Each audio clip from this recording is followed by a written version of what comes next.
arkadaşlar. İki Ters Bir Düz YouTube kanalındasınız. Bugünkü projemiz çok şık bir fular çalışması. Yapılışı gerçekten çok kolay ve çok kısa sürede örülüyor. Videoda da ayrıntılı bir şekilde anlatılıyor. Daha önceden haroşa örgü kenar kordonlu bir fular çalışması paylaşmıştım. Oldukça da beğenilmişti. Bu videoyu izleyen arkadaşlardan düz örgü olarak da bir fular anlatmamı isteyenler olmuştu. Bugünkü projemiz düz örgüden oluşuyor. Umarım beğenirsiniz. Haroşa örgü örmek isteyen arkadaşlar için de bu projenin videosunu açıklamalar bölümüne ekleyeceğim. Buradan ulaşabilirsiniz. Fuları örmeye uç kısımdan 3 ilmek alarak başlıyoruz. İlk 8 sıra kurulum sırası. Daha sonra sağ kenarda her 6 sırada bir artış yaparak örmeyi sürdürüyoruz. Sol tarafta artış yapmıyoruz. Düz örgü içeri doğru kıvrılma eğilimi olan bir örgü olduğu için kenarlara 3'er ilmeklik kenar ilmekler ekliyoruz. Bu kıvrılmayı en aza indirebilmek için. İstediğimiz genişliğe gelene kadar örüyoruz. İstediğimiz genişliğe geldikten sonra yine sağ kenarda her 6 sırada birer ilmek azaltarak devam ediyoruz. Son 7 ilmek kalınca başlangıçtaki gibi uç kısmı tamamlıyoruz ve örme işlemini bitiriyoruz. Örme işlemi bittikten sonra örgümüzün düzelmesi için bloklama çalışması yapıyoruz. Bloklama çalışmasının nasıl yapıldığını videonun sonunda açıkladım arkadaşlar. Buradan takip edebilirsiniz. Fularımızın uzunluğu 120 santimetre. En geniş yerinin uzunluğu ise 14 santimetre. Gerekli malzemelere gelince 100 gramı %95 akrilik, %1 sim karışımlı yumağı çift kat olarak kullandım. 50 gram yeterli. Fuları 5 numaralı şişlerle ördüm. Ayrıca bir makas, birkaç ayraç ve bir goblen iğnesine ihtiyacımız olacak. Hazırsanız yapılışına geçelim. Herkese kolay gelsin. 3 ilmek alarak fuları örmeye başlayacağım. Fuları 5 numaralı şişlerle öreceğiz. İlk 8 sıra kurulum sırası olacak. Daha sonra her 6 sırada bir artış yaparak örgümüzü sürdüreceğiz. Örerken sıraları belirtmek için bu şekilde bir sayaç kullanacağım. Daha rahat anlaşılması için. Şimdi 3 ilmek alıyorum.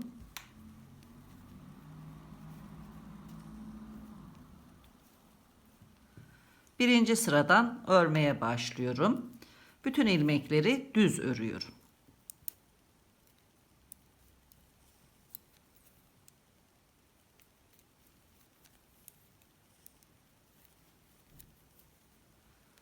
İkinci sırada 3 ilmeği de ters örüyorum.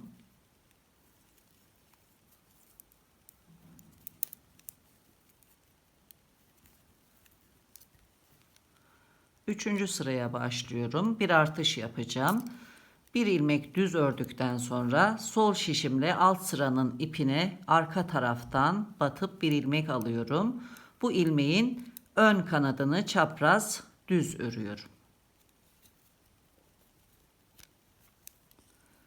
2 ilmek düz örerek 3. sırayı tamamlıyorum. 4. sırada bütün ilmekleri ters örüyorum.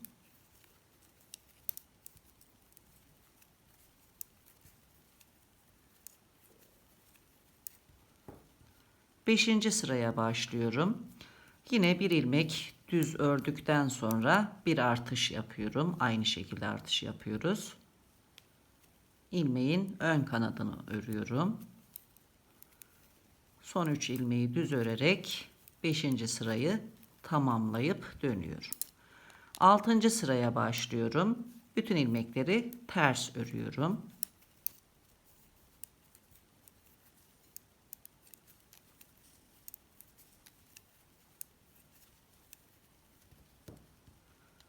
Yedinci sıraya başlıyorum. Bu sıradan itibaren artışları ilk 3 ilmekten sonra yapacağız.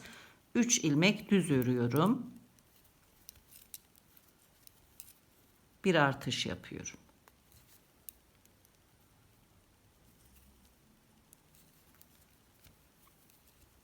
İki ilmek düz örerek 7. sırayı tamamlayıp dönüyorum. 8. sırada bütün ilmekleri ters örüyorum.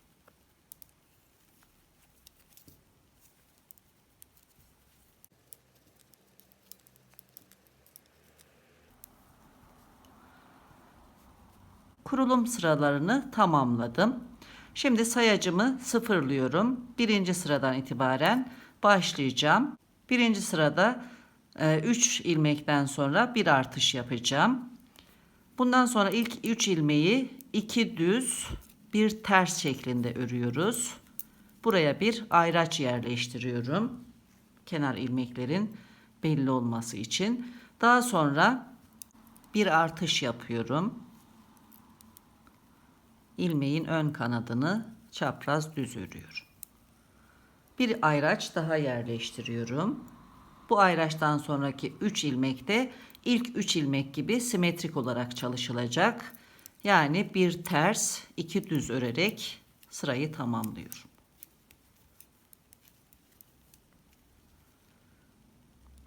İkinci sıraya başlıyorum. İkinci sırada ilk 3 ilmeği bir düz, bir ters, bir düz şeklinde öreceğim. Son 3 ilmek de aynı şekilde örülecek. Bir düz, bir ters, bir düz örüyorum. Ayraçlar arasındaki ilmeği ters örüyorum. Ayraçtan sonra yine bir düz, bir ters, bir düz örüp sırayı tamamlıyorum. Üçüncü sıraya başlıyorum. Aynen birinci sıra gibi öreceğiz. Sadece artış yapmayacağız. 2 düz ilmekten sonra bir ilmek ters örüyorum. Ayraçlar arasındaki ilmeği düz örüyorum. Ayraçtan sonra yine bir ters, 2 düz örüyorum.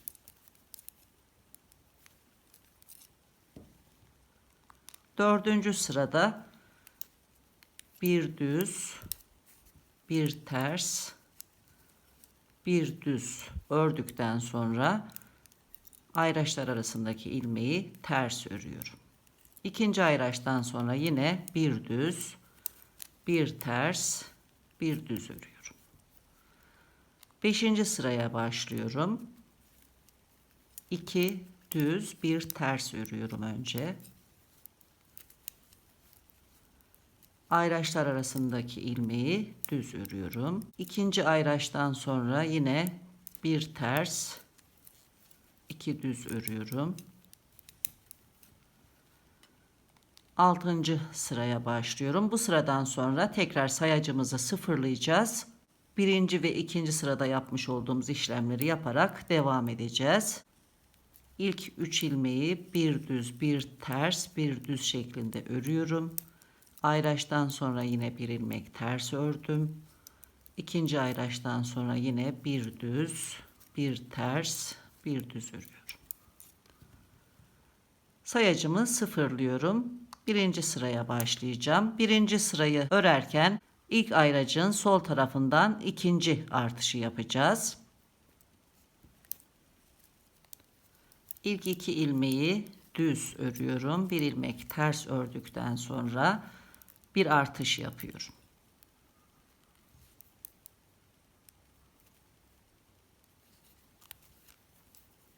Bir ilmek düz örüyorum. 2 ayraç arasında 2 ilmek oldu. İkinci ayraçtan sonra yine bir ters, 2 düz örüyorum.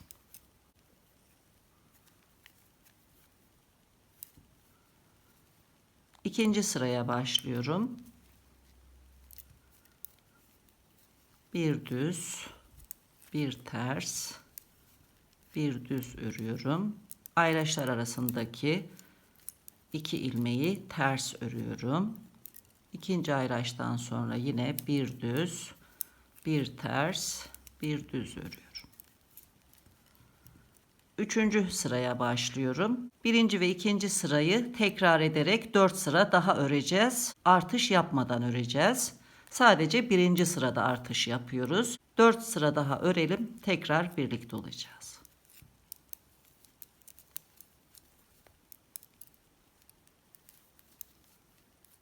Altı sırayı tamamladım. Şimdi sayacımı sıfırlıyorum. Tekrar birinci sıradan itibaren bu örmüş olduğum 6 sırayı tekrarlayacağım. Örgümüzü bu şekilde devam ettireceğiz. Birinci sırada artış yapıyoruz. Önce 3 ilmeği örüyorum. İlk 2 ilmeği düz, Üçüncü ilmeği ters ördüm. Ayraçtan sonra bir artış yapıyorum.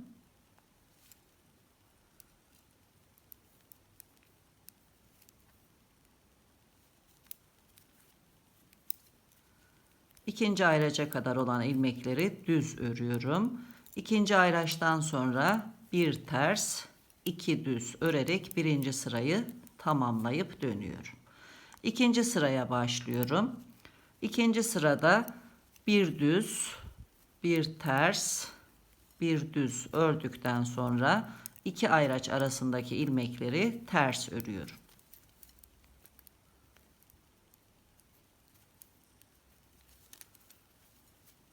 İkinci ayraçtan sonra yine bir düz, bir ters, bir düz örerek ikinci sırayı tamamlayıp dönüyorum.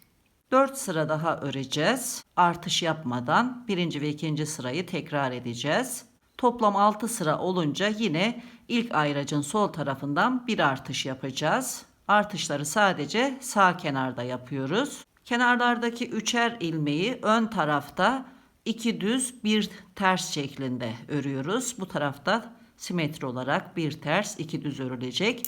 Ters tarafta ise bir düz bir ters bir düz, bu tarafta aynı şekilde iki ayraç arasındaki ilmekleri ön tarafta düz, arka tarafta ters örüyoruz. Bu şekilde örgümüzü sürdürüyoruz. Sayaç olmadan da sıraları sayabilirsiniz. Artış yaptığımız çapraz ilmekten itibaren 1, 2, 3, 4, 5, 6 ilmek olunca 6 sıra tamamlanmış oluyor. 7. sıra yani birinci sıraya tekrar başlarken bir artış yaparak devam edeceğiz. Ön taraftan görüntüsü bu şekilde, ters taraftan görüntüsü de böyle. Bu şekilde örgümüzü sürdürelim. Tekrar birlikte olacağız. İstediğim uzunluğa gelene kadar ördüm. Şişimdeki toplam ilmek sayısı 28 ilmek. Buraya kadar ördüğüm uzunluk ise yaklaşık olarak 53 santimetre. Genişlik ise 13,5 santimetre. 6 sıra örmüştüm. Sayacımı sıfırlıyorum. Birinci sıradan başlayacağım. Bir artış yapacağım. Dönüp geleceğim. Üçüncü sıradan itibaren ilmek eksiltmeye başlayacağız. Önce 3 ilmek örüyorum. İlk 2 ilmeği düz ördükten sonra üçüncü ilmeği ters örüyorum. Ayraçtan sonra bir artış yapıyorum.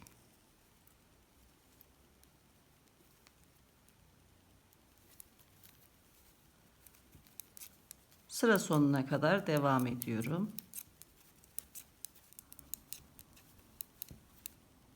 Ayraca kadar ördüm. Ayraçtan sonraki ilmeği ters örüyorum. Son 2 ilmeği de düz örerek sırayı tamamlayıp dönüyorum. İkinci sıraya başlıyorum. Bir düz, bir ters, bir düz ördükten sonra ikinci ayraca kadar ters örmeyi sürdürüyorum. Ayraca kadar ördüm. Ayraçtan sonra bir ilmek düz, bir ters, bir düz örerek sırayı tamamlayıp dönüyorum. 2 sıra ördüm. Tekrar sayacı sıfırlıyorum. Birinci sıradan başlayacağım ve 6 sırada bir kez ilmek eksiltmelere başlıyoruz. İlk eksiltmeyi yapıyorum birinci sırada. 2 ilmek düz örüyorum. Üçüncü ilmeği ters ördükten sonra ayraçtan sonraki 2 ilmeği birlikte düz örüyorum. Bir ilmek eksilttim. Sıra sonuna kadar devam ediyorum. Ayraca kadar ördüm. Ayraçtan sonra bir ilmek ters örüyorum. Son 2 ilmeği düz örüp sırayı tamamlıyorum. Ters tarafta bir düz, bir ters, bir düz örerek ikinci sıraya başlıyorum. 2 ayraç arasındaki ilmekleri ters örüyorum.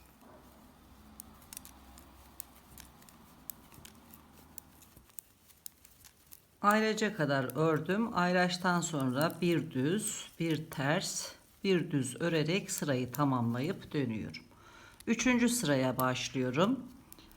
İlk 2 ilmeği düz, Üçüncü ilmeği ters örüyorum. Ayraçtan sonra eksiltme yapmadan ikinci ayraca kadar düz devam ediyorum.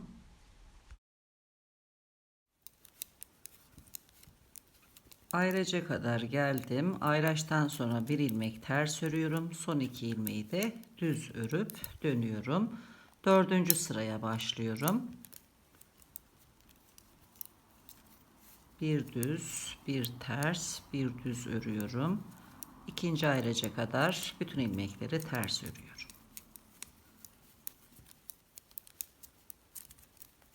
Sırayı tamamlayıp dönüyorum. Beşinci sıraya başlıyorum. Aynı şekilde beşinci ve altıncı sırayı örelim. Tekrar birinci sıradan başlarken birlikte olacağız.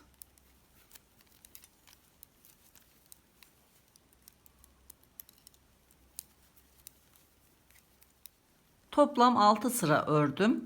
Sayacı sıfırlıyorum. Birinci sıradan tekrar örmeye başlayacağım.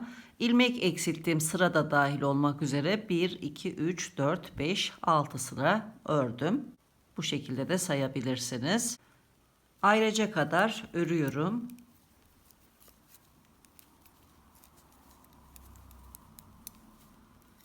Ayraçtan sonraki 2 ilmeği birlikte örerek bir ilmek daha eksiltiyorum. İkinci eksiltme. İkinci ayraca kadar düz devam ediyorum. Bu şekilde eksiltmelerimizi yapalım. Şişimizde toplam 7 ilmek kaldığında tekrar birlikte olacağız. Ayraçlar arasında 2 düz ilmek kaldı.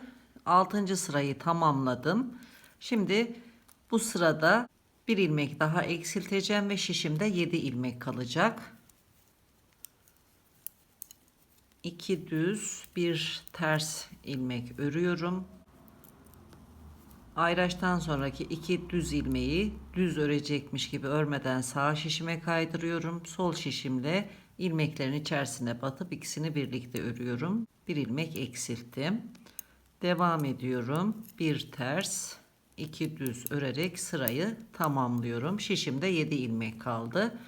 Ters tarafta bir düz, bir ters şeklinde sıra sonuna kadar devam ediyorum.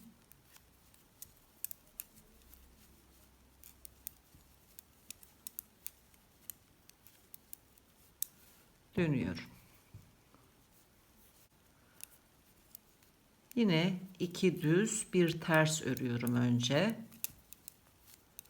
Daha sonra sıradaki 2 ilmeği birlikte düz örerek bir ilmek daha eksiltiyorum. Son 2 ilmeği düz örüp dönüyorum. Bütün ilmekleri ters örüyorum.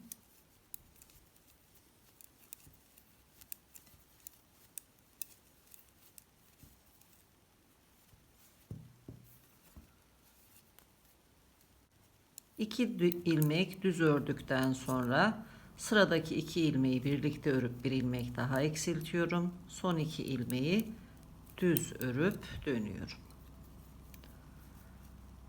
Bütün ilmekleri ters örüyorum.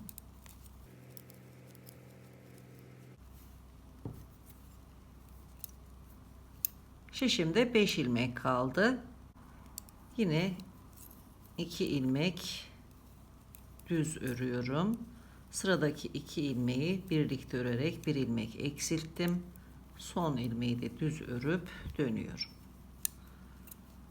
Ters tarafta bütün ilmekleri ters örüyorum. Dönüyorum. Bir ilmek düz örüyorum. 2 ilmeği birlikte örerek bir ilmek eksiltiyorum. Son ilmeği de düz örüyorum. Şişimde 3 ilmek kaldı. Ters tarafta bu 3 ilmeği ters örüyorum.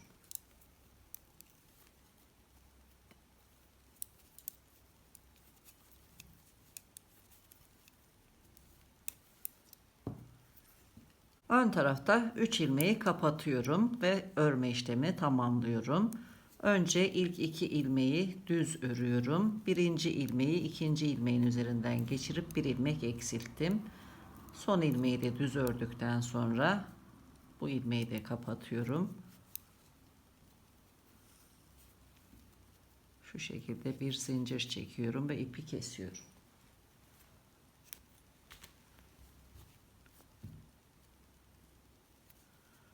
Örme işlemini tamamladım. İpi aradan yürüterek gizleyeceğim.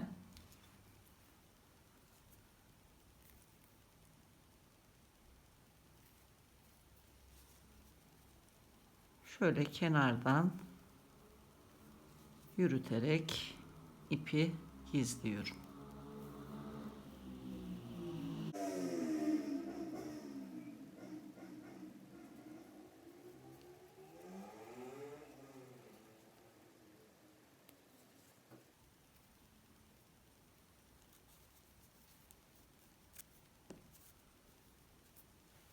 Fazlalığı kesiyorum. Örme işlemini tamamladım. Aynı şekilde diğer uç kısımdaki ipi de gizleyelim. Örme işlemini tamamladım. Düz örgü olduğu için gördüğünüz gibi içeri doğru kıvrılıyor. Şimdi şampuanla yıkayacağım. Suyu süzüldükten sonra düz bir zemin üzerinde kurumaya bırakacağım. Daha sonra ters tarafından buhar vererek bloklayacağım. Son halini sizlerle paylaşacağım. Örme işlemini bitirdikten sonra bloklama uyguladım. Örgümüzün son hali bu şekilde. Oldukça düzgün görünüyor gördüğünüz gibi. Bu işlemi şu şekilde yapıyoruz. Atkıyı şampuanla yıkayıp suyunu süzdürüyoruz. Nemli bir şekilde düzgünce bir havlu üzerine yerleştirip kurumaya bırakıyoruz. Kuruduktan sonra yine düzgünce yerleştirip örgüye değdirmeden üzerinden buhar basıp elimizle bastırıyoruz. Buharın etkisi geçtikten sonra diğer tarafına aynı uygulamayı yaparak devam ediyoruz. Bu işlem sırasında örerken vermiş olduğumuz ölçülerde değişiklikler olabiliyor arkadaşlar. Gördüğünüz gibi örgümüz oldukça açıldı. Atkının uzunluğu 120 cm, en geniş yerinin uzunluğu da 40 cm. Bugün yine bir videonun sonuna geldik. Yeni projelerde tekrar birlikte olmak dileğiyle. Hoşça kalın, sağlıkla kalın.